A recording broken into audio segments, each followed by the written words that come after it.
አኩርፈናል አሉ። ቃል የተገባው ነገር ምናምን አልተፈጸመም አይደለም፣ እሱማ ገና ነው ጊዜው። ነገር ግን አሜሪካ ሄዶ የተናገረው በተለይ ደርግን የጣለው ኢህአዴግ አይደለም ያለው፣ እኛ እኮ አካላችን የጎደለው ደርግን ስንፋለም ነው፣ እኛን ዲስሪስፔክት ማድረግ ነው ብሎ ተከፍተዋል። ከዛ እንደሄዱ እንደዚህ ብለሃል አሉት በትግርኛ ስጋ ብጾት ብሎ ማለት ነው። ስጋ ብጾት ትልቅ መሐላ ነው በታጋዮች። ብጾት ማለት ጓዶች ማለት ነው። ያው ስጋ ብጾት ማለት በጓዶች ስም እምላለሁ እንደማለት ነው። ያ ታጋይን በጣም በቀላሉ እንትን የሚል ነው፣ ታች የሚያደርግ ነው። እና እዛ እኔ ያልኩት እኮ ደርግ መጥፎ ነበረ በራሱም ውድቀቱን አፋጠነ ለማለት ነው እንጂ ምናምናም ብሎ እና ዊልሸሩም ምኑ ደግሞ በቅርብ እንትን ይደረግላቸዋል ብሎ አባብሎ ምናምን እንትን አለ። የዛ አይነት ህዝቡን ያሉትን ቅሬታዎች የማዳመጥ ፖለቲካ ነው የሚያዋጣው የነበረው። በሂደት ግን የትግራይ የበላይነት፣ የቀንጅብ ፀጉረ ልውጥ፣ ለውጡ የመጣባቸው ምናምን ሲጀመር ለውጡ የመጣባቸው አይባልም። ኢቭን ለውጡን የሚቃወም ሰው እንኳ ለውጡ አንተንም ይጠቅማል ነው የሚባለው። ለውጡ መጣብህ ዘራፊዎች፣ ሃይላንድ የሚያንጠለጥሉ የወንድ ልጅ እንትን ላይ ፍሬ ላይ በጥይት ተኩሰው ፀጉር የሚላጩ ሰው አንጠልጥለው ቁልቁል ለቀናቶች የሚያቆዩ ምናምን የሚባል መጣ። ይሄ ደግሞ ሰዎቹ እዛ የዶክመንተሪው ላይ ትግርኛ ተናጋሪ እንዲያደረጉን ነው የሚሉት። ህወሓት እንዲያደረገን፣ ጌታቸው አሰፋ እንዲያደረገን ወይም ሌላም የህወሓት አማራ አይደለም፣ ትግራዮች እንዲያደረጉን ነው የሚለው። ትግርኛ ተናጋሪ ጫና ፈጠረ። እያንዳንዱ ይሄ ህዝቡ እየራቀ እምነት እያጣ ለውጥ የሚባለው በእርግጥ እልቂትና መተላለቅና መጠፋፋት እዛ ጋር ነው። እኔ ጠቅላይ ሚኒስትሩ ጦር ሜዳ ራሱ የዘመተው ሆን ብሎ ትግረኛ ቋንቋ ለመልመድ ነው ብዬ ነው ማስበው። እያንዳንዱ እርምጃውን አሁን ላለበት ጊዜ እያመቻቸ የነበረ ሰው ነው ብዬ ነው ማስበው። የኔ እንትን ሰውዬ ወደ ስልጣን መጣ። በአንተ ትንታኔ የመጀመሪያ የፓርላማ ንግግሩን ከሰማ በኋላ ከቲፒኤልኤፎች ጋር ጦርነት ውስጥ እንደሚገባ አልገመትክም ነበር? እኔ እኮ ዴዋን እንትን ያልኩ ሰው ነኝ ብያለሁ። ሲጀመር አልተቀበልኩም። በቃ ጥሩ አይደለም ይሄ አመራር ልክ አይመጣም የሚል ግምገማ ነበረኝ እና ለዛ ነው እኮ እንዲህ ያለ እንዴት ነው ጠቅላይ ሚኒስቴሩ ለመቀበል በሚሰራ ኮሚቴ ውስጥ የሚገባው እኮ ነው። ሰዎች እዚህ ጋር የተናንቃቸው ያ ነበር። ከዛ ካሳም እሱ እንደዛ ማለቱ ሳይሆን ቲፒኤልኤፎች ኃይለማርያም ላይ ያሳዩትን ባህሪ አብይ ላይ ለመድገም በሚያደርጉት እንቅስቃሴና አብይ ደግሞ እኔ ኃይለማርያም አይደለሁም በሚለው ትንቅንቅ መሀል ድብድብ ውስጥ እንደሚገቡ አልገመትክም? እሱ ልመጣልህ ነው ወደዛ እኮ ከመጀመሪያው የኔ ግምገማ ላስቀምጥ። ይሄ ነገር ትክክል እየሄደ እንዳልሆነ ተረዳው። እንትናም ካሳም ነግረውኝ ብቻ ሳይሆን አለኝ አምባሳደር ካሳ ፌስቡክ ቼክ አድርጌው እንዳለ ሰውየውን ስታብጠለጥል አይደል እንደምትውለው ነበር ያለኝ። ምን ልል ፈልጌ ነው ኦልሬዲ በቃ እንትን ብዬ ነበረ። ከዛ የፓርላማ ንግግሩን አዳመጥኩት። የፓርላማ ንግግሩ ጠቅልለህ ቆሻሻ መጣያ ላይ የምትከተው አይደለም። በጣም ብዙ ጥሩ ነገሮች አሉት። ለምሳሌ በኢህአዴግ ጊዜ ጎድለዋል የምትላቸው ነገሮች አድሬስ ሊያደርግ እንደሆነ የሚያሳዩ ምልክቶች ታያለህ። ለምሳሌ አንድነቱ ተዳክሞ ብሔርተኝነቱ በዛ የሚል ኢህአዴግም ገምግሟል። ሀገራዊ አንድነት የሚያጠናክሩ ነገሮች ላይ አልሰራንም። ብሔር ብሔር ብሔር ብሔር ብቻ ሆነ፣ አጦዝ ነው። ይሄ ደግሞ ሄዶ የሀገሪቷን አንድነት ቋፍ ውስጥ የሚከት ነው ብለው ገምግሟል። ይሄ ጥሩ ነበር። ከዛ በኢህአዴግ የተረጋገጠ ልማት፣ ዩኒቨርሲቲዎች ግንባታ፣ የኢኮኖሚ ደብል ዲጂት ምናምን እኮ እዛ ላይ ተጠቅሷል። ይሄ ወሰድኩና ከዛ ግን መንሸራተት ጀመረ። የድሮ ገናናነቷ ምናምን የሚል አንድ ኢንተርቪው ያደረግኩታል ያኔ። ይሄ እኔ አልጣመኝም ብዬ ተናግሬያለሁ በወቅቱ። ይሄ የድሮ ገናናነት ምናምን የሆኑ ሰዎች ማሳፈር ነው። እነዚህ ሰዎች ደግሞ ከተሳፈርክ በኋላ ልውረድ ብትላቸው አሁን እያየው ነው። ዛሬ ያነበብኳቸው ጽሑፎች አሉ። በምክክሩ ዝም ብለን ብንሰማቸው እንዲቀይሩ አይጠግቡም ምናምን ነገር። በቃ የፖለቲካ ባህሪ ነው።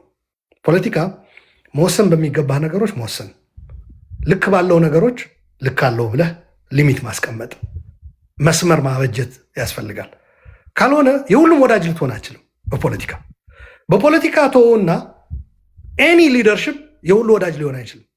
እዚህ አሁን ወደ 4,000 ነው ምናምን ሰዎች እየተከታተሉ ነው። እነዚህ ሰዎች እንዲወዱን በፍጹም ልንጠብቅ አይገባም። ሁሉም የሚደግፉን አሉ፣ ማይደግፉን አሉ፣ አምርረው የሚጠሉን አሉ። ሁሉም እንዲወዱ አይስክሬም መነገር ነው። በጣም የሚደግፉን ደግሞ አሉ። መሀል ላይ ደግሞ ዝም ብሎ ኒውትራል አለ። ምን እየተባለ ነው ብሎ ለመስማት የመጣ አብዛኛው ያ ይመስለኛል። ስለዚህ ማኔጅመንትን በለው ሚዲያም በለው የፖለቲካ መሪነት ይቅርና የፈለገ ብትወድ አይሆንም። እንዳልከው አይስክሬም መሸጥ ነው ሁሉንም ማስደሰት የምችለው። እሱም እርግጠኛ አይደለሁም። ስኳር አለብኝ እኔ አይስክሬም አይመቸኝም፣ ቀዘ እድሜ ለአይስክሬም አይሆንም፣ ምን ደግሞ የሚምለጨለጭ ነገር ምን አመጣህብኝ የሚል የገጠር ሰውም ሊያጋጥም ይችላል። አረ ወዲያልኝ የሚል ማለት ነው። እና አይስክሬም እንኳን ራሱ እርግጠኛ አይደለሁም ልፈልግ ሁሉንም ሊያስደስት አይችልም። ያኔ የተካሄደው ሂደት ግን ይሄ የኢትዮጵያ ገናናነት የድሮ እንደዚህ ያደረገ ምናምን የሚለው ነው። ለምሳሌ የኦሮሞ ብሔርተኞች እዚህ ጋ ወራጅ አለ ማለት ጀመሩ። ምክንያቱም በኦሮሞ ብሔርተኞች የኢትዮጵያ ታሪክ የሚያስማማ አይደለም። ሌላውም በደቡብ አካባቢ ብትሄድ የተለያዩ ብሔሮች በኢትዮጵያ ታሪክ የማይስማሙ አሉ። ግን ታሪክ ነው ልንማርበት ይገባል፣ ታሪካችን ነው ብሎ መቀበል አንድ ነገር ነው። ነገር ግን ማርና ወተት እየተሰጠው ነው ሁሉም ብሔር ሁሉም ህዝብ ይኖር የነበረው አይነት አስመስለህ ወደዛ ገናናነት እንመለሳለን ስትል ግን ኖ ሲጨፈጨፍ የነበረ ሰው ገናናነት አይደለም። ደግሞ ስፔሲፊክሊ የት ነው ይሄ ገናናነት? አክሱም ነው? የአፄዎቹ ጊዜ ነው? የነ ዮሐንስ የነ ቴዎድሮስ የነ ምኒልክ የኃይለ ሥላሴ የደርግ ጊዜ ነው? የትኛው ነው የድሮ ገናናነት? ዝም ብሎ ሀገሪቷ በማያባራ ጦርነት ውስጥ የነበረችባቸው ጊዜዎች የታላቅነት ብለህ ልታነሳቸው አችልም። ስለዚህ ይሄ በጣም አስደንጋጭ ነበረ። የድሮ ገናናነት እንመልሳለን ምናምን የሚለው ከዛ አንድነት የሚባለውም በብሔር በጣም ተለጥጦ አንድነቱ እንዲላላ ተደርጎ የነበረ ነገር ማስተካከልና ሁለቱንም ባላንስ ማስያዝ ነው እንጂ ከአንዱ ጫፍ አንስተህ ወደ ሌላኛው ጫፍ ለመውሰድ አይደለም። ያ ከሆነማ በዛኛው ሳይድ ያለ ደግሞ እንደገና ሌላ ኩራፊ ልትፈጠር ነው። የሆነውም ያ ነው። በነገራችን ላይ ተሄደ አንድነት ተባለ። ይሄ ሁሉ ይደረግልኝ የሚለው ተሳፋሪም ተሳፈረና በኋላ ላይ ከመኪናው ፍጥነቱ ጨምሮ መቼ እንደወደቀ ሳያውቅ ሜዳ ላይ ተዘርግፎ አገኘው ራሱ። ይሄማ የወጣለት ኦነግ አጭበርባሪ ነው፣ ሲሸውደን ነበረ በዚህ በቅቤ በሆነ ምላሱ ቅቤው ምናምን የሚልም ቅጽል ወጥቶ ነበረ በኋላ ላይ። ከዛ በትግራይ በኩል ደግሞ መሸረፈት የሚል ሰውየው ጠቅላይ ሚኒስትሩ ማጆሪቲ የሚፈልገው ስብስብ ውስጥ የገባ ሲመስላቸው መስማት የሚፈልጉትን ነገር ሲናገርላቸው አሁን ሙሉ ለሙሉ አስገብተን ነው አላሉ እና አንድና ዮሐንስ በዋለው አንድ ነገር ተናገሩ። አንድ ነገር ልንገርህ፣ ገብቶሃል አይደለም? ከዛ ወደ ቤዙ መጣ ተመልሶ። አንድ ነገር ልንገርህ የዚች ሂደት ማለት ነው አጠራ አድርጌ። መጀመሪያ ላይ በህወሓት ላይ ሊነሳ የሚችል ኃይል ሁሉ የማሰባሰብ ነበረ ሂደቱ። ከዛ እንደገባ አንዳንዱ ጭራሽ ባህር ዳር ላይ ይሄ ለውጥ የምትሉት ነገር ወዴት ነው የምትወስዱን የምትል ሴትዮ መጣች። እነ አሳምነው ጽጌ ምናምን ሙሴ ነው አብይ ያሉበት መድረክ ማለት ነው። እኔ ሙሴ ባህርን እንዳሻገረው እንደዛም የኛ ሙሴያችን አብይ ነው አለ። የሆነ ሴትዮ ግን አይ ይሄ ፍቅሬ በዛ አላማረኝ የምትል ሴትዮ መጣች። ያውቋታል ብዙ የአማራ ልጆች፣ ቪዲዮም አለ አንዳንድ ጊዜ ያጋሩታል። እና ይሄ ለውጥ የሽግግር መንግስት ነው የሚቋቋመው ወይስ ወዴት ነው አለች።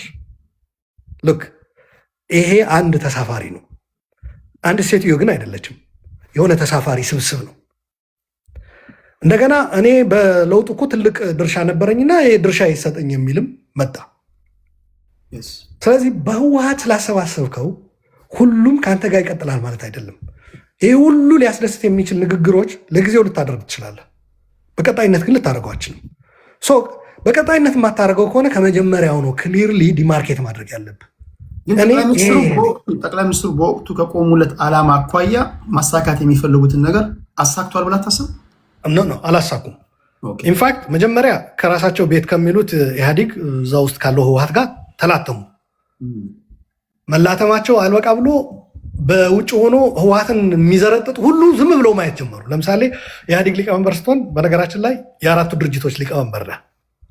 ያ ማለት ህወሓት ያንተ ድርጅት ነው። ገባህ? እነ ደብረጽዮን እነ አዜብ ምናምን ያሉበት ሁሉም ያንተ ልጆች ናቸው። መረጡህም አልመረጡም።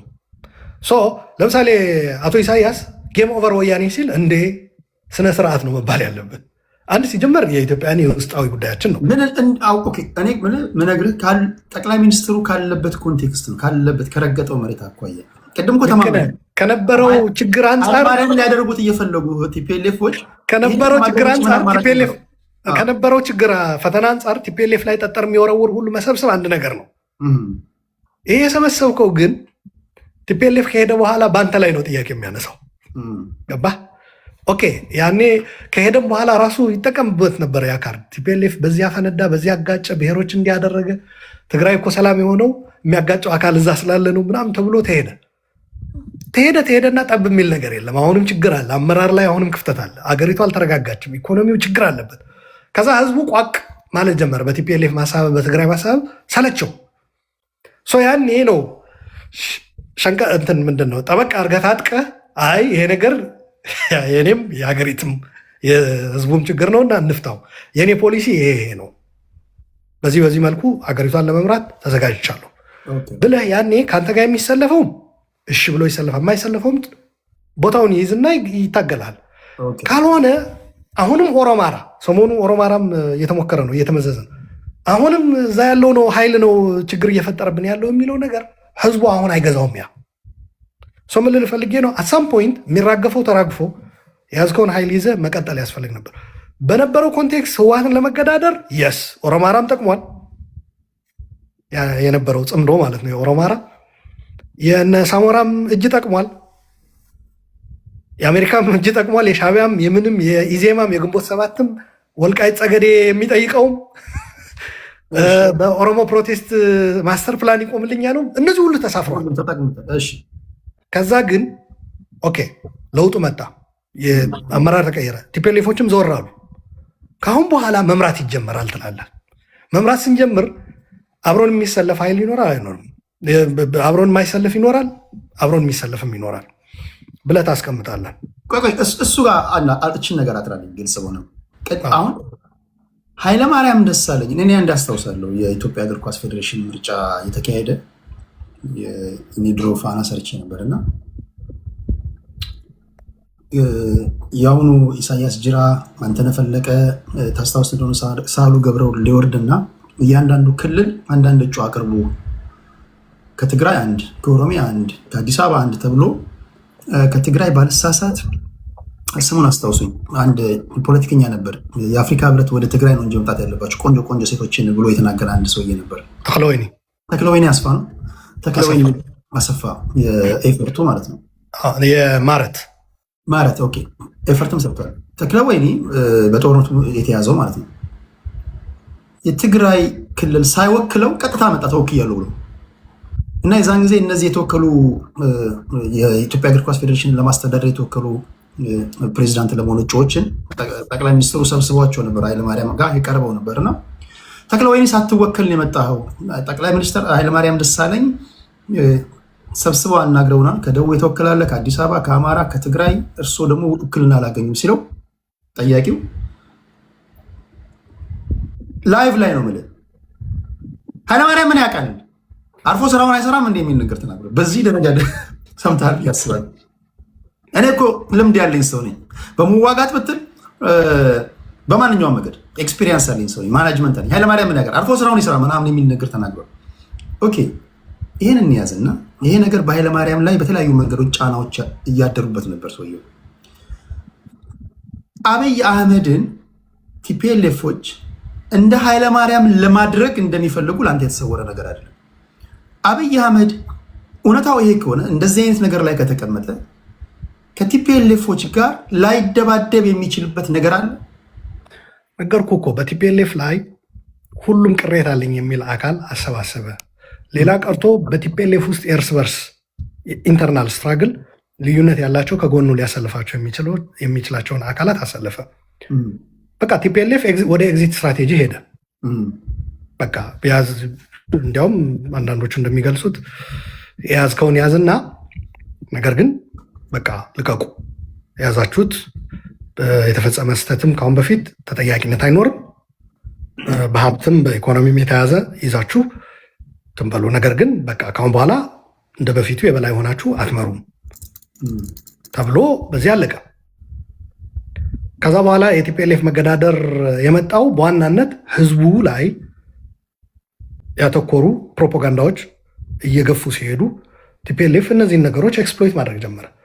ምሳሌ ቲፒኤልኤፍ ህዝባዊ ድጋፍ ካላገኘ እኮ ልክ መሀል ሀገር ላይ ህዝባዊ ድጋፍ እንደሌለ ሲያውቅ ዝም ያለው ትግራይም ላይ ሄዶ አይ እረፉ፣ ይህ ሰውዬ ጥሩ እየመራ ነው፣ እንዲያውም ለእኛ በጣም ተስማምቶናል፣ እናንተ የረሳችሁ እንደዛ ተጀምሮ ነበር ያ ንግግር ስለማውቀው ነው።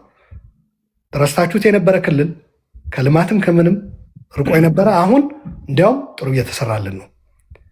ስልጣን ስላጣችሁ እናንተ ተብሎ የሚፈስ ደም የምንገባበት ግብግብ ግጭት አይኖርም፣ አርፋችሁ ተቀመጡ የሚል ትግራዋይ እንዲበዛ ማድረግ ነው መፍትሄው። ምልክቶችም ተጀምረው ነበር ኦልሬዲ። ግን በሂደት ትግራይን ከቲፒኤልኤፍም ራሱ በአጠቃላይ መፈረጅ ራሱ ይቀፋል። በነገራችን ላይ እንደ ትግራዋይ የሆነ ስታየው በተለይ ሁሉንም የሀገሪቱ ጣጣ እነሱ ናቸው እያሉ እያሸከሙ መቀጠል ለመምራት አልተዘጋጀህም ማለት ነው። ለመምራት ያልተዘጋጀ አካል የድሮ ካሴት ማጫወት ነው የሚያበዛው። ለመምራት ከተዘጋጀ የድሮ ካሴት አልቋል በቃ ጊዜው ስትባል ፊት ለፊት የሚመጡ ጥያቄዎችን አድሬስ ወደ ማድረግ ነው የምትገባው እንጂ አሁንም የድሮ በቃ ካላጫወትኩኝ የምትል ከሆነ መሪ አይደለም አንተ። ሰው ምን ልል ፈልጌ ነው፣ በወቅቱ ነበረ ያ ፈተና ለመገዳደር ሁሉም ነገር ተጠቅሟል። አንተ በገለጽከው ኃይለማርያም ላለመሆንም በሚለው እንውሰደው፣ ተጠቀመ። ኦልሬዲ በቃ ተዘጋያ። ቲፒኤልኤፎች ጓዛቸውን ጠቅለው ሄዱ። በኋላ ላይ ግን የኮሚኒኬሽን መራራቁ አለመተማመኑ እየሰፋ በመጥፎ የቃላት ልውውጥ የተቀየረበት ትግራይን ታርጌት ያደረጉ አጠቃላይ ቲፒኤልኤፍን ደግሞ የሚያጠለሹ ነገሮች እየበረቱ ሲሄዱ ከትግራይ በኩል ከአጠቃላይ ቲፒኤልኤፍን በኩል እነዛ መሪዎች ድጋፍ እያገኙ ሄዱ። ገባ? ያ ማለት ነው የህዝብ ሞቢላይዜሽን ተፈጠረ ማለት ነው። የህዝብ ሞቢላይዜሽን ባለበት ደግሞ ቲፒኤልኤፍ ልክ እንደ መሀል ሀገሩ አይ ካሁን በኋላ አብቅተዋል ነገሩ፣ ህዝቡ በቃ እንትን ብሏል ብሎ ውልቅ እንዳሉበት እንደ ኃይሉ ትግራይ ውስጥ የሚያደርግ ፖለቲካ ነው የመጣው። ያ ፖለቲካ የተበላሸ ፖለቲካ ነበር። ፖዝ ማድረግ ያስፈልግ ነበር።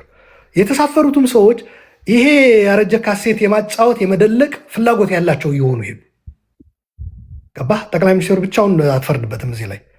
አይ የትግራይ በላይነት አሁንም ካሴቱ መጫወት አለበት፣ አሁንም የጠራርጎ የሀገሪቱ ችግር ለአንድ ድርጅት ማሸከም መቀጠል አለበት። ባለፈ ስህተታቸው አሁንም መውቀስ ያስፈልጋል።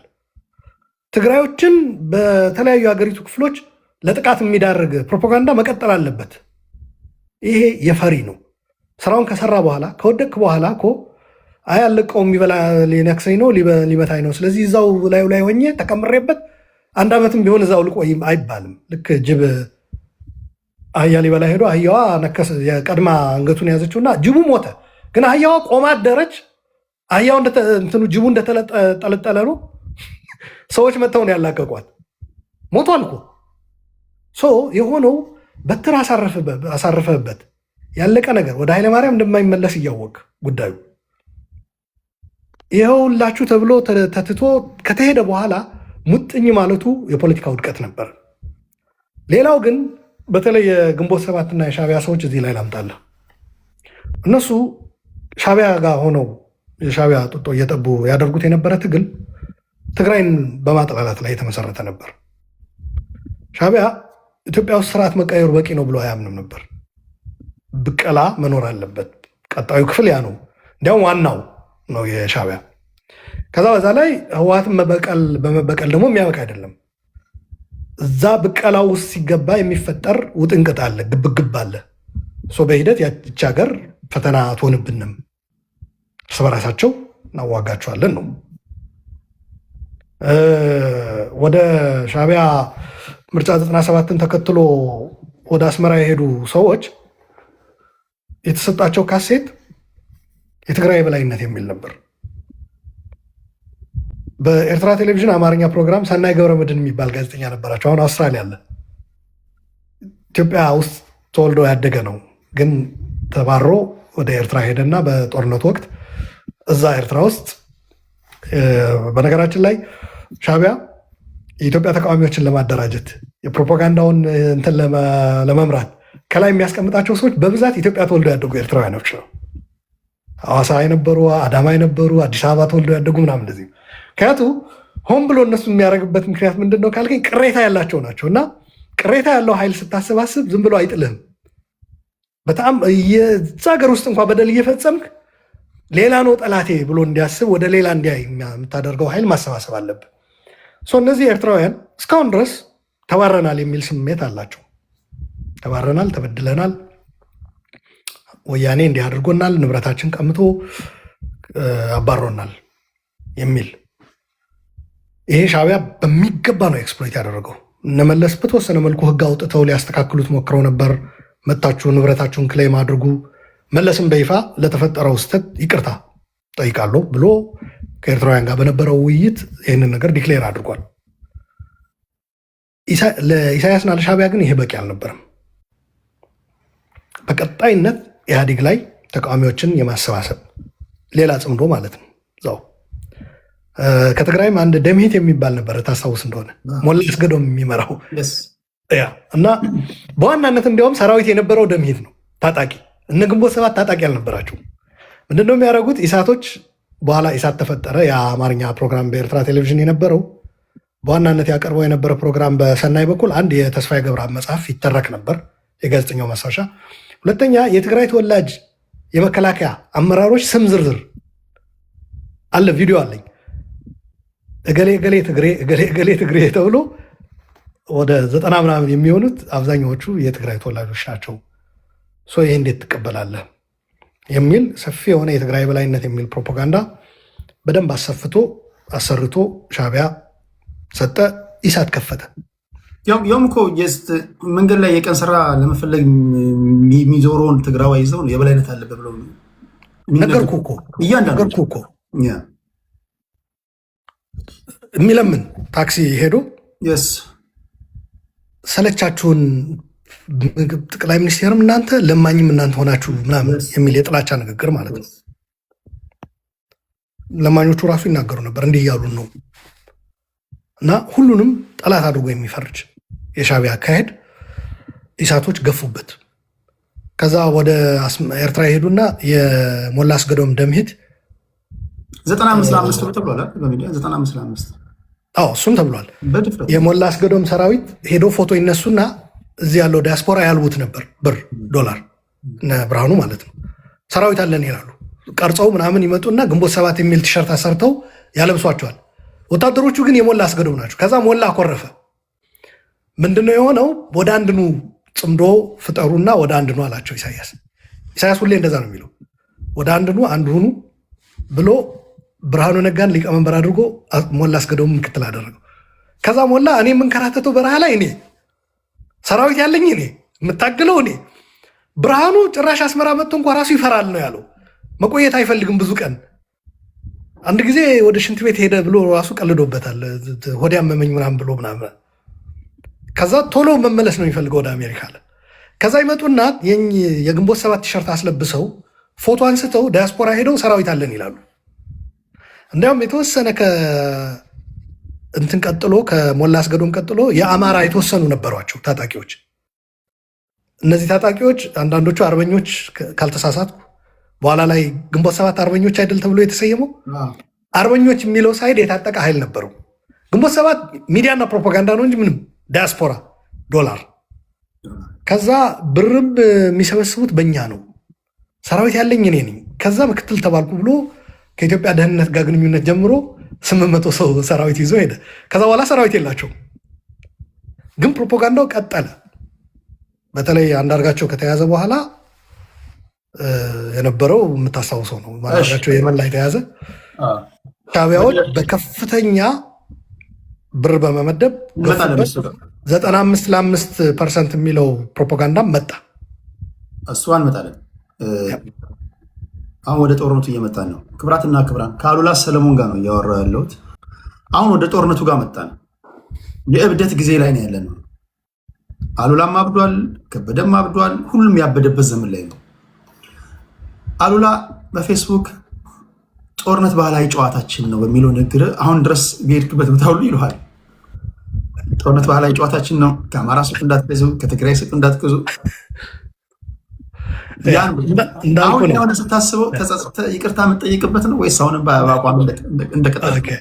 መልካም፣ ይህንን አይ ቲንክ አድሬስ ማድረግ ያለብኝ ጥሩ ጥያቄ ነው። እንኳን ጠየቀኝ። እንዲያውም በዚህ አጋጣሚ በነገራችን ላይ እኔ ጥያቄ በስነ ምግባር በግብረ ገብነት የሚቀርቡ ከሰማይ ከፀሐይ በታች ማንኛውም አይነት ጥያቄ መቅረብ አለበት ብዬ አምናለሁ። ፐርሰናልም ጭምር ያደረኳቸው ንግግሮች ምናምን ይሄ ባህላዊ እንትናችን ነው ጨዋታችን። በነገራችን ላይ ያ ንግግር ከጦርነቱ በፊት ነው 2019 ወይም እነ ጀዋር የታሰሩበት ጊዜ ካልተሳሳትኩ እና በወቅቱ ይሄ ንግግር ኢንፋክት ጦርነት አይደለም የሚለው ውጊያ ነው የሚለው ፋይቲንግ። ጦርነትና ውጊያ ይለያያል። ውጊያ መዋጋት ነው ባጭሩ። ጦርነት አጠቃላይ ሰፊው ነገር ነው። ጦርነት ባህላዊ ጨዋታችን ሳይሆን ውጊያ እንደ ባህላዊ ትራዲሽናል ስፖርት ነው ለትግራይ መዋጋት የሚል ነገር ነው ያቀረብኩት። ቃሉን ማስታውሰዋለሁ። ይህ ንግግር ኦሪጂናሊም የኔ አይደለም። ከዛ በፊትም በተለያየ መድረክ ሰዎች ይጠቀሙበት ነበር። አባባል ነው። አማራ ጦርነት ሰርጉ ነው የሚልም ዘፈን አለ፣ ሰምቻለሁ በአማርኛ። ሊንኩም ልልክል እችላለሁ፣ ዩቱብ ላይ ያለ። ጦርነት ሰርጉ ነው ለአማራ ምናምን የሚል ነሰሰርሊ አማራ በጦርነት ይጋባል ማለት አይደለም፣ ሰርግ ያደርጋል ማለት አይደለም። መልክቱ ምንድን ነው? በቃ እኛ ጦርነት ኖረንበታል እናውቀዋለን ነው በአማራ በኩል እየተባለ ያለው እንጂ የአማራ ሕዝብ ጋብቻ ሰርግ ሲያደርግ ጦርነት ከፍቶ ነው የሚጋባው እያለ እንዳልሆነ ዘፋኙ ይረዳለሁ። የኔም ምንድን ነው ዓላማው? በውጊያ ትግራይን ማንበርከክ አይቻልም ነው። ሜታፈር ነው። ጦርነት ለእኛ የገና ጨዋታ ነው የሚሉም የአማራ ተወላጆች ሚዲያ ላይ አይቻለሁ፣ ቲክቶክም ላይ እንደዚህ። ጥርሳችን እየፋቅን ያደግንበት ነው፣ ጥርሳችን የነቀልንበትም ይባላል። ያ ነው። አስታውሳለሁ አንድ ጊዜ አኒማል ፋርም የሚል መጽሐፍ አለ የጆርጅ ኦርዌል እና እሱም መጽሐፍ አንድ የእርሻ ተማሪ ገዝቶታል ተብሎ በጣም ስቀናል። አንድ ጊዜ የእርሻ መጽሐፍ አይደለም አኒማል ፋርም አባባል ነው። ልጁ ግን አይ ቲንክ ፖልትሪ ነው የሆነ ፎረስትሪ ምናምን እንደዚህ የሚያጠና ወይም እንስሳት ጋር ተያያዘ እና መጽሐፉ ገዛውና ሰዎች አይተውት ምንድን ነው ይሄ ሲሉት እንደ ሬፈረንስ ልጠቀም እንዲህ እኮ ፖለቲካ ነው የእርሻ አይደለም ብለው እና አንዳንድ ሰዎች ያኔ የተናገርኩት ንግግር ውጊያ ባህላችን ነው የሚለው ሊትራሊ ወስደውት ነው፣ አውት ኦፍ ኮንቴክስት እና ሊትራሊ ቃል በቃል ወስደውት ነው። ምን ለማለት ፈልጌ ነው? ልክ አንድ ሰው ጎበዝ ሲሆን አንበሳ ነህ ይባላል። ያ ግን ኖት ነሰሰርሊ ያ ሰው አንበሳ ነው ማለት አይደለም። በአካል ጎበዝ ነህ፣ ደፋር ነህ፣ ጀግና ነህ ለማለት ነው። በዛ እንዲረዱ ትፈልጋለሁ። ነገር ግን እነዚህ ነገሮች አሁን ከተፈጠረውና ከተፈጸመው ነገር አንጻር እንዳትጋቡ፣ ተፋቱ፣ እንዳትገዙ ያልከው ስፓርት ኦኬ፣ እሱም እንኳን አነሳው ክሊር መደረግ ስላለበት። በነገራችን ላይ ጥያቄውን የማያቸው እንደ ቻሌንጅ ሳይሆን ራሴን ክሊር ለማድረግ እንደ ኦፖርቹኒቲ ነው የማያቸው። በዛ መንፈስ አድሬስ ላድርገው። እሱ ጦርነቱ እንደተጀመረ ያው ሰው እየተላለቀ ነው። እዛ በጦርነት የቻሉ ወንድሞቻችን እህቶቻችን ላለመደፈር፣ ላለመዘረፍ፣ ላለመጨፍጨፍ መሳሪያ አንስቶ እየተዋጉ ነው። እኛ መሳሪያ አንስተን መዋጋት አንችልም። በስደት የምንኖረው እንደምታውቀው ሕግ አለ። ከሰላማዊ ውጭ ምንም ማድረግ አንችልም። ሚዲያ ሀሳብ ብቻ ነው። ያኔ ያቀረብኩት እቺ ዝም ብሎ አንዷ የአልጋ ጉዳይ ነው ሰው የሚያተኩረው። 3 ነገሮች ነው። የፒስፉል ስትራግል፣ ነን ቫይለንት ስትራግል መጽሐፍ ላይም አለ ስለምናነብ ያው ሬፈረንስ ተጠቅመን ነው የሰላማዊ ትግል መንገዶችን ለህዝባችን የምንለው እና አንዱ የንግድ ግንኙነት ማቆም ይላል። ቦይኮቲንግ ቢዝነስ ያለ የቢዝነስ ታይስ ማለት ነው። ሁለተኛው ሴቨሪንግ ሶሻል ታይስ የማህበራዊ ግንኙነትን ማቋረጥ ነው። ሶስተኛው የእምነት ቦታ መለየት የሚል ነው። ይሄ የሰላማዊ ትግል ነው። ባደጉ ሰለጠነ ሀገር አብዛኛው ሰዎችን የንባብ እጥረት ሊኖር ይችላል። በተለይ ደግሞ ሰላማዊ ትግልን በሚመለከት ማንበብ ያስፈልጋል እነዚህን ለመረዳት። ለምሳሌ እዚህ ሀገር ከንግድ ጋር ተያይዞ አይደለም ጦርነት የሚያክል ነገር ሰው ተከቦ በረሃብ እያለቀ ተገቢ ክፍያ ደሞዝ እየከፈለ አይደለም የምትለው ተቋም ቴዲ ሄጄ አልገዛም ማለት መብት አለ፣ ተቋሙን የመቅጣት።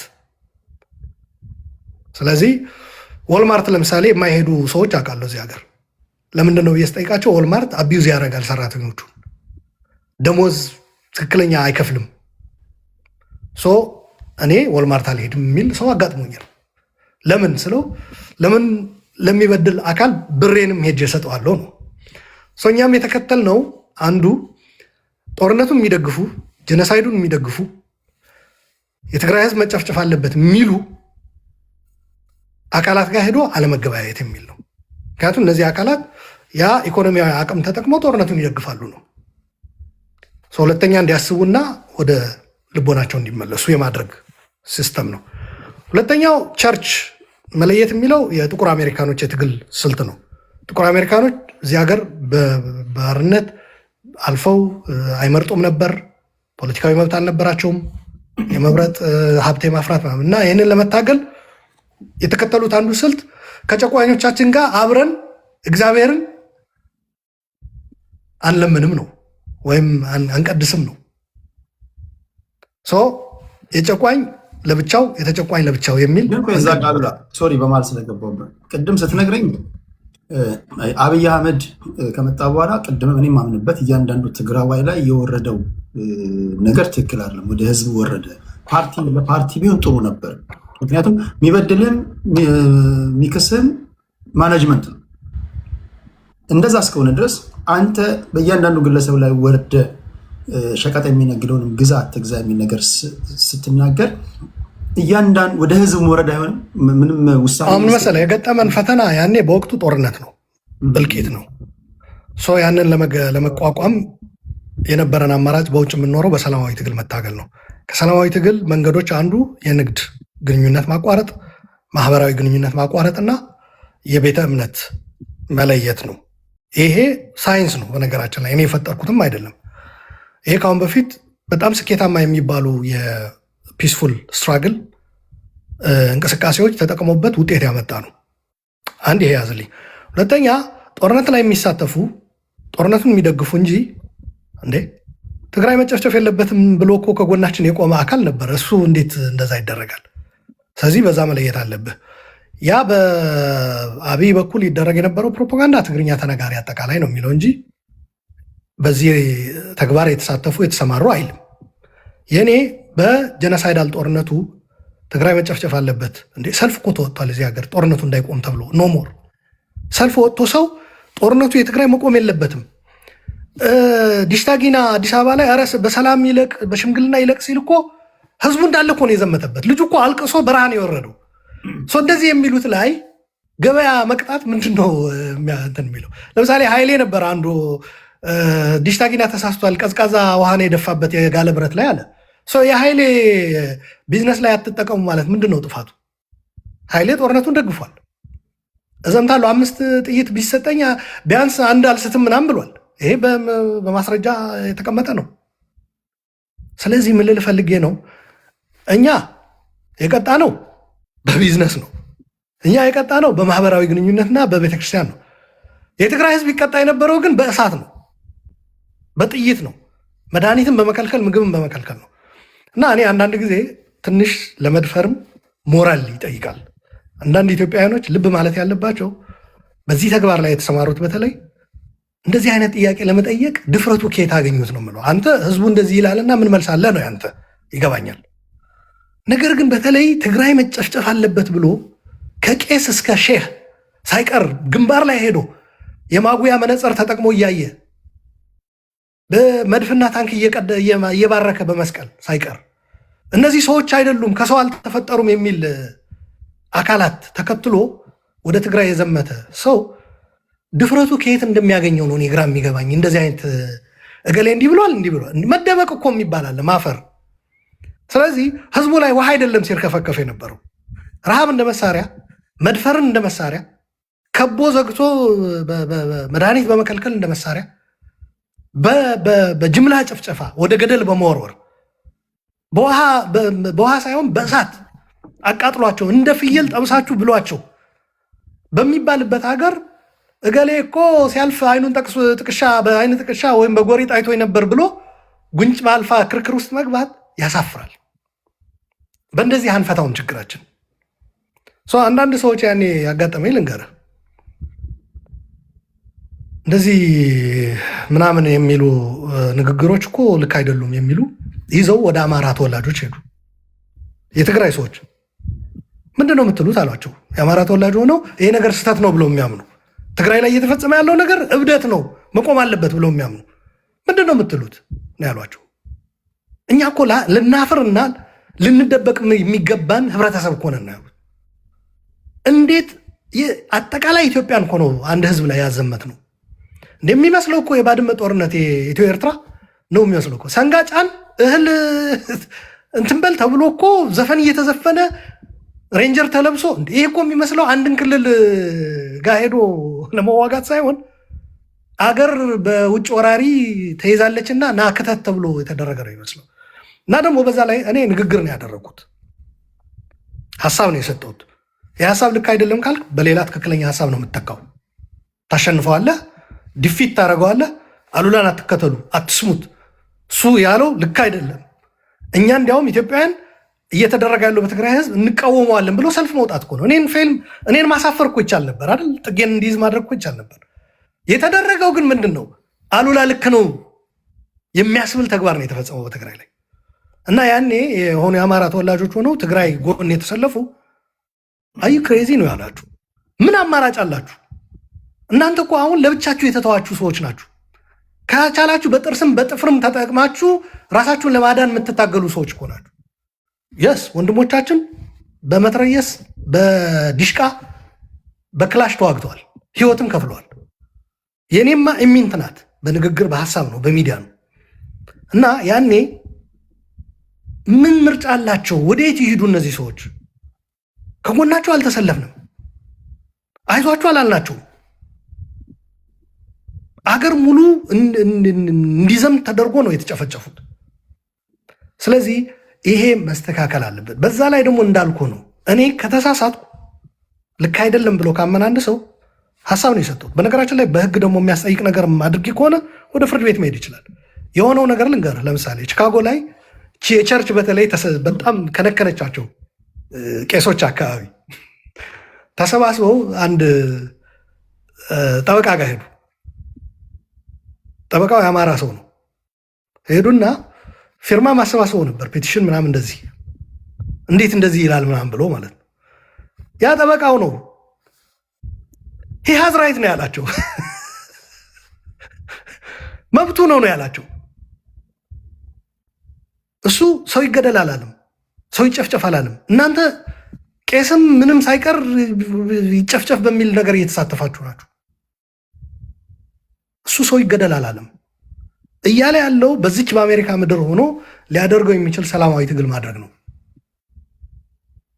ከዛ ውጭ ሊያደርግ አይችልም። ይሄ ደግሞ ባለው ህግ በሀገሪቱ መብቱ ነው፣ የሰላማዊ ትግል አካል ነው። ጥቁሮች ቤተክርስቲያን ለይተው የነጮችን ጭቆና ይታገሉ ነበረ።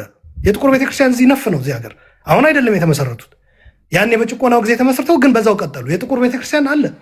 ኒውዮርክ አቢሲኒያ ባፕቲስት የሚባል አለ፣ ከኢትዮጵያ ጋር ግንኙነት ያለው የጥቁሮች የመለስ የሞተ ጊዜ ሚሞሪያል ሰርቪስ ያደረጉለት እነ ቲቦር ናጂ ታዋቂ ሰዎች ምናምን አምባሳደሮች ጭምር ተገኝተው ከመለስ ጋር የነበራቸው ትዝታ ያካፈሉበት ማለት ነው። የጥቁሮች ቤተክርስቲያን አለ አሜሪካ ውስጥ። ምንድነው የፈጠረው? ጭቆና ነው የፈጠረው። ጭቆና የፈጠረው ያሉላ ንግግር ነው መታገል ያለበት፣ ጭቆናውን ነው መታገል ያለበት።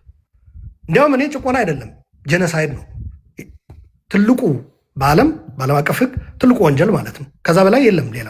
አንድን ህዝብ ማጥፋት ማለት ነው በማንነቱ። ስለዚህ አንድን ህዝብ ለማጥፋት ያላሳፈረ አታጠፋኝም ብሎ የታገለ ሰው ልታሳፍር አትችልም ነው ፖይንቱ። ያን የነበረን አማራጭ ብቸኛ አማራጭ። በነገራችን ላይ ቴዲ መርዶ ነው። እዚህ ልክ ቄሱ መርዶ ነው ቲፒኤልኤፍ አይመለስም ያሉ ቄስ አሉ የሚያስቁኝ። መርዶ ነው። በዚህ አጋጣሚ ልንገራቸው፣ ሁሉም ትግራዋይ ተቀብሎ ተግብሮታል። ያኔ የተላለፈው መልእክት ተግብሮታል። አንዳንድ እንዲያውም ልብ ያላቸው ኢትዮጵያውያን ልክ ነው ነው ያሉት። እስኪ ቆዩ ይለቁ ያልናቸው ህዝቦችና ጭፍጨፋ ላይ እየተሳተፍን ያለን ሰዎች አብረን እግዚአብሔርን ብንለምነው ራሱ ይሰማናል ነው ያሉት። እና በዚህ ሀገር ህግ መብት የሆነ ነገር የማያስጠይቅ ነገር ነው ያደረግነው ልል ፈልጌ ነው እንጂ ማን ለእኛ አዝኖ ነው በጭፍጨፋ መጥፋት አለባቸው ያለ ሰው እኔም ፍርድ ቤት መገተር አቅቶት ነው? ወደ ህግ መውሰድም ይቻል ነበር። የሞራሊቲ የሚያነሱ ሰዎች አሉ። ቆይ አልጨረስኩም። የህግ ጉዳዩ በህግ አያስጠይቅም፣ ሰላማዊ ትግል ነው። ግን ከሞራል አንጻር ይሄ ተገቢ ነው የሚሉ አሉ። ቴዲ ሞራል እያነሳን ያለ ነው። ደፍረው 20 ምናምን አልበቃ ብሏቸው ባዕድ ሶፍትና ኮንደም እና ሚስማር ሳይቀር ጨምረው የሴት ልጅ እንትን ላይ እየደፈርኩሽ ያለሁት ከትግሬ ወደ አማራነት ደምሽ እየቀየርኩት ነው ብሎ የሚናገሩ ደፋሪዎች ግድግዳ ላይ እንደዚህ መጽሐፍ እናጠፋቸዋለን የሚሉ ነገሮችን እነዚህ ነገሮች በዛ አንተ በምትለው ወግላ አማራ ህዝብ ላይ የተፈጸመው ነገር ነው ይተዋል። በጦርነቱ ወቅት ወደ አማራ ክልል በገቡ ጊዜ እዛ ላይ ልንገርህ፣ እኔ አቋሜ ግልጽ ነው። በአማራ ክልል የተፈጸሙ ወንጀሎች በገለልተኛ አካል ተጣርተው ፍትህ ማግኘት አለበት። የፈለገ ትግራይ ውስጥ ያለ በዛ ተግባር ውስጥ የተሳተፈ ሰው መጠየቅ አለበት። እኔ አሀብኖ እንትን እና በዛ ላይ ደግሞ እኔ በሏቸው ምናምን ብዬ ሰልፍም አልወጣሁም፣ አልደገፍኩትም። ያንን ተግባር በሚዲያም አልደገፍኩትም። እንዲያውም ያኔ በወቅቱ በሚዲያ ኮንኘዋለሁ። አማራ ክልል ላይ የተፈጸመ በሲቪሊያንስ ላይ የተፈጸመ የጦር ወንጀል በገለልተኛ አካል ተጣርቶ እርምጃ ተጠያቂነት መስፈን አለበት፣ ተግባሩ ደግሞ መወገዝ አለበት ብዬ በወቅቱ ነው የምልህ። ሚዲያ ላይ አለ ያደረኩት ንግግር። ምን ልል ፈልጌ ነው፣ እኔ አይደለም ግባ በለው ተሰለፉ፣ ሂዱ፣ እንደግፈዋለን፣ ጨፍጭፉት ይህንን ህዝብ ምናምን ልል ቀርቶ ማለት ነው ስህተት እንደሆነ በማውገዝ በሚደረገው ተግባር ነው የተገኘሁት። ስህተት መሆኑን በመግለጽ ነው የተገኘሁት ልል ፈልጌ ነው። እያልን ያለ ነው ትግራይ ላይ የሚፈጸመው ነገር ልክ ነው፣ የእጃቸውን ነው ያገኙት። 27 ዓመት የፈጸማችሁትን ነው እየከፈላችሁ ያላችሁት። ጀስቲፋይ ለማድረግ የሚዳዱ ሰዎች፣ አንዳንዱ ደግሞ በነገራችን ላይ በትግራይ በተፈጸመው ጦርነት አክቲቭ የተሳተፋለ የቁጥር አንድ ተጠያቂው ነው። ሁለተኛ ግፋ በለው ትክክል ነው በቃ ጨፍጭፏቸው ጨርሷቸው ብሎ የደገፋለ። ሶስተኛ ደግሞ አይሞቀኝ አይበርደኝ እነዚህ ያልቁም ቢኖሩም ጉዳይ አይደለም ብሎ ደግሞ ኢንዲፈረንስ ያሳያል። ከዛ ውጭ ደግሞ ጥቂት አይ ይሄ ነገር ተገቢ አይደለም ብሎ የተቃወማለ። የኦሮሞ ተወላጆች በውጭ አሁን ተቃውሞታል። በሀገር ውስጥም ብዙ ባለሙያዎች የኦሮሞ ተወላጆች ድጋፍ አድርገውልናል። የባንክ ሰራተኛ የሂሳብ ሰራተኛ ባንክ ሂሳቡ የተዘጋበት ትግራዋይ ብር አውጥተው የሰጡ አሉ። ሕክምና አጥተው ከመከላከያ ተባረው ሕክምና እንዳያገኙ እዛው ተሰቃይተው እንዲሞቱ የስኳር የደም ብዛት ችግር ያለባቸው ደብቀው ያከሙ የኦሮሞ ዶክተሮች አውቃሉ። ጁንታ ተብለው ከስራ ተባረው የ4 ወር ደሞዝ የተቀጡ በኋላ ሲደርሱባቸው ማለት ነው። እንደዚህ ዋጋ የከፈሉ ሰዎች አሉ። ለእነዚህ እኔ ክብር አለኝ። ህዝብን እንደ ህዝብ አጥፏቸው ምናምን በሚል ተግባር እኔ ተሳትፌ አላውቅም። ቅድም ያልኩም እነዛ 3ቱ ነገሮችም ህዝብን እንደ ህዝብ እንደዛ አድርጓል አልኩም። እንደዛ ሊሆን አይችልም። ምክንያቱ ከትግራይ ጎን የተሰለፉት ሰዎች የማውቃቸው ጓደኞች የምላረጋቸው ትግራይ ያልሆኑ ይሄ ነገር ስህተት ነው ብለው ይሄ እብደት ይቆም ያሉ ምላረጋቸው እኔ እኮ አሉኝ ጓደኞች በቀን ተቀን ያኔ ጦርነቱን ተቃውመን በምናደርገው በውጭ በምናደርገው ትግል ያግዙኝ የነበሩ ሰዎች አሉ። ፋይናንሻሊ ያግዙ የነበሩ መመራው ተቋም በፋይናንስ የሚደግፉ የሌላ ብሔር ተወላጆች ነበሩ፣ ኤርትራውያን ነበሩ። ግን የእኛ ትግል የጠራ ነበር። ስርዓቱን እና ስርዓቱ የሚያደርገውን ነገር ትክክል ነው ብለው የደገፉ እና ያቀረብኩት ጥሪም ጀነሳይድ የሚደግፉ ነው። ለምሳሌ አብሮ አደግ ጓደኛ አለ የትግራይ ሰው ጦርነቱ ሲከፈት የመጀመሪያ የሚመጣልህ ያ ልጅ ምን ሆኖ ይሆን ነው የምትለው። ቤተሰቦቹ ምን ውስጥ ገብተው የሆኑ ነው የምትለው። ያ የምትለው ቲፒኤልኤፍ አንተ ስላልበደለህ አይደለም። በቀጥታ አንተ በግል በድሎ ሊሆን ይችላል፣ አስሮ ሊሆን ይችላል፣ ከስራ አባሮ ሊሆን ይችላል፣ ከእንጀራ ከጉርስህ አፈናቅሎ ሊሆን ይችላል፣ የመጣበት ብሔር በድሎ ሊሆን ይችላል። ነገር ግን ያንተ መለኪያ የሚፈጸመው ጭቆናን ለመቃወም ያንተ መለኪያ አይደለም፣ ቲፒኤልኤፍ አይደለም መለኪያ። መነጽሩ ሰብአዊነት ነው። በተለይ ደግሞ ስፔሲፊክሊ ያ ጓደኛ አብሮ ትምህርት ቤት የሄደ አብሮ ተካፍሎ የበላ ጥሩ ጊዜ አብሮ ያሳለፈ ምን ደርሶ ይሆን ቤተሰቦቹ እንዴት ሆኖ ይሆን ብለህ መጨነቅ ነው። ያ የሚያደርግ ሰው አትገበያይ ልትሎ አችልም ከእንደዛ አይነት ሰው ጋር ከእንደዛ አይነት ሰው ጋር አትጋባ ምናምን ማህበራዊ ግንኙነት ነው። በነገራችን ላይ ከማህበራዊ ግንኙነቱ አትጋባ የምትለው ነገር ሰው ለምን እንዳተኮረ አይደል፣ ማህበራዊ ግንኙነት ነው የሚለው። እነዚህ ነገሮች ታቀዶ ታስቦበት የሰላማዊ ትግል አካል ተደርገው ተወስደው ውጤትም ያመጡ የተተገበሩ ናቸው እንጂ እኔ የምቆጭባቸው የምጸጸትበት በነገራችን ላይ በህይወቴ ካደረግኳቸው ነገሮች ከትግራይ ህዝቤ ጎን ሆኜ ጀኖሳይድን በመታገል ያበረከትኩት አበርክቶ በህይወቴ ከሚያኮሩኝና ፕሮባብሊ ለልጅ ልጆች የተላልፈው እንደ ቅርስ እንዲነገሩ ከምፈልጋቸው ነገሮች እነዚህ ነገሮች ያደረግኳቸው ነገሮች ናቸው እና ምንም የሚጸጽተኝ ነገር የለም ልልፈልግ። የኔ ድርሻ ጥያቄ መጠየቅ ነው እንጂ እዚህ ጋር እንካ ሰላምታ መለወጥ አይደለም። የእሱ ድርሻ መመለስ ነው። እናንተ ደግሞ ምላሹን ሰምታችሁ ከፈለጋችሁ መውሰድ ካልፈለጋችሁ መተው ነው።